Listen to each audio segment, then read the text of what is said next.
Welcome to ANS Solver question 3 of this paper. So for part A, they are asking us to calculate the value of the investment at the end of 5 years. So this is the compound interest question as they've told you in the question itself.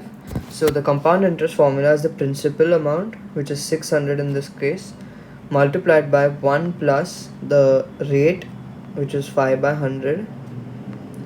The whole thing, not 5, sorry, 2 by 100 because it's 2%.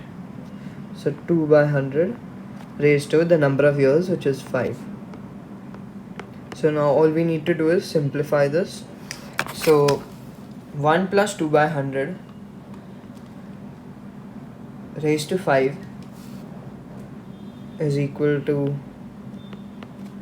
1.10408. And now all you need to do to find the answer is multiply this by 600. So multiplied by 600 would give you your answer as 662.44848. And since you need to give your answer in 3 significant figures, your final answer will be dollar amount of 662. Because the fourth significant figure in this case, which is 4, is lesser than equal to 5, so it won't round off the 2 to the next number. Now let's move to part B of this question. So for part B1, they are telling you that the value of a gold ring increases exponentially. So this is another compound interest question at the rate of 5%. So and they are telling you that the value is now $882 dollars. So the value now, so that is the amount or the new amount, the principal amount we have to find in this case, and 1 plus the rate which they've given us as 5%, and the whole thing raised to 2 years because we have to find the value of the ring 2 years ago. So 2 years before. Now to calculate the value 2 years before, we have to solve this equation for the value of P. So 882 is equal to P times, we can simplify the brackets, that is 1 plus 5 by 100 raised to 2, which is equal to 1.1025, and therefore P will be equal to 882 divided by 1.1025, which is equal to a dollar amount of 800. Therefore this will be our final answer for part B1. Now let's move to part B2. So for part B2, they are asking you to find the number of complete years.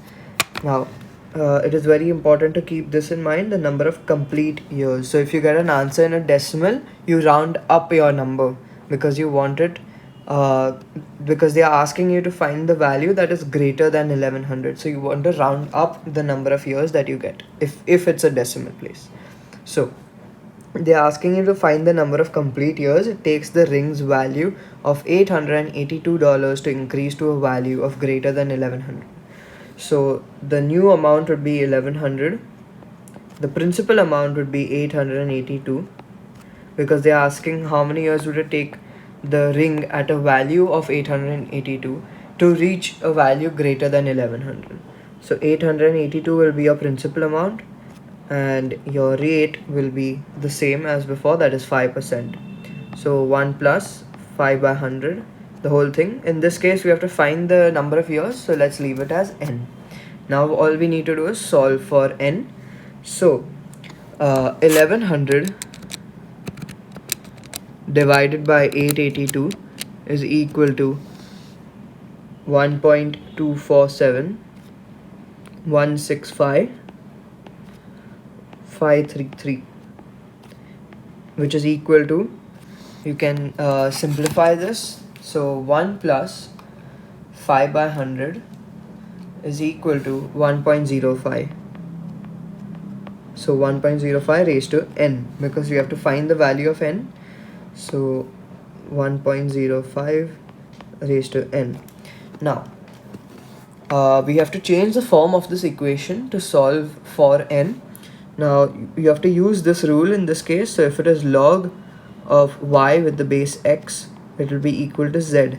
So this can be rewritten, or you can change the form of this equation and write it as x raised to z is equal to y. So it is very important to remember this rule, as it will help you solve a lot of questions. So we have to use this rule, and we will rewrite this equation in the form of logs. So log of the answer, that is 1.247, not the answer but the left hand side of the equation, which doesn't have the exponent. So 1.247165533 with the base 1.05. so the base stays the same, the base of the exponent and the base of the log stays the same, which is equal to the exponent, in this case n. So therefore your value of n would be, now you just need to input this calculation into your calculator. So log of 1.247165533 with the base 1.05, and therefore you'll get your answer as 4.527006. Now since the question says to give your answer in complete years, as I specified before, you will round off the number upwards to 5 years,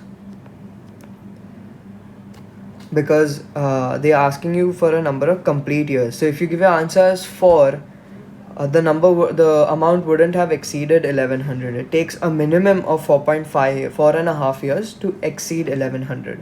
And since we need to give our answer in complete years, the closest answer would be the next year, which is 5 years in total. Therefore 5 years will be our final answer for part B2 of this question.